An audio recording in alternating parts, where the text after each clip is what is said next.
ভান্ডারিয়া উপজেলার রাজনৈতিক অঙ্গনে এক উজ্জ্বল নাম মামুনুর রশিদ মামুন সর্দার।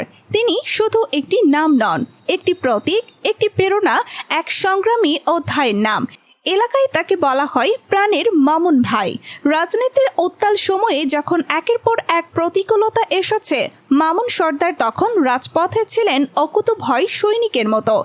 দীর্ঘদিন ধরে রাজনীতির মাঠে সক্রিয় থাকা এই জননেতা বারবার ষড়যন্ত্রের শিকার হয়েছেন।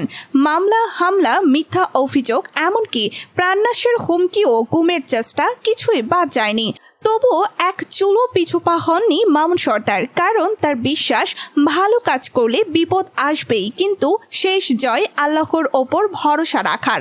রাজনীতির পাশাপাশি মানবিক সহানুভূতি, দুঃখী মানুষের পাশে দাঁড়ানো এবং তরুণদের প্রেরণা যোগানো, এসব গুণই তাকে মানুষের হৃদয়ে অমলিন করে রেখেছে। বন্যা, খরা হোক কিংবা সামাজিক সংকট, মামুন সর্দার থাকেন মানুষের পাশে নিঃস্বার্থভাবে। মামুন সর্দার দৃঢ়ভাবে বিশ্বাস করেন রাজনীতি ক্ষমতার নয়, দায়িত্বের জায়গা। এই বিশ্বাস থেকেই তিনি মানুষের অধিকার আদায়ের লক্ষ্যে আপসহীন সংগ্রাম করে চলেছেন। তিনি রাজনীতিকে ব্যবহার করেছেন জনকল্যাণের অস্ত্র হিসাবে। ভান্ডারিয়ার মানুষ আজও আশা করে একদিন তাদের এই সাহসী নেতাকে তারা ফুলের মালা দিয়ে বরণ করবে, দেবে আরও বড় দায়িত্ব।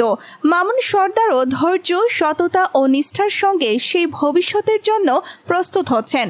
রাজপথ কখনো বেইমানি করে না, মামুন ভাইয়ের জন্য ভালো কিছু অপেক্ষা করছে। দীর্ঘ সময় ধরে রাজনীতির কঠিন পথে চলা মামুনুর রশিদ মামুন সর্দার আজও রাজপথে অটল, জনগণের ভালোবাসায় ভরপুর।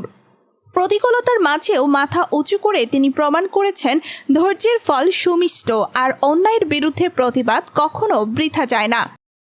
রিপোর্টার, স্বপ্ন বাংলা নিউজ টিভি, ভান্ডারিয়া উপজেলা প্রতিনিধি মোহাম্মদ খায়রুল ইসলাম মোল্লা।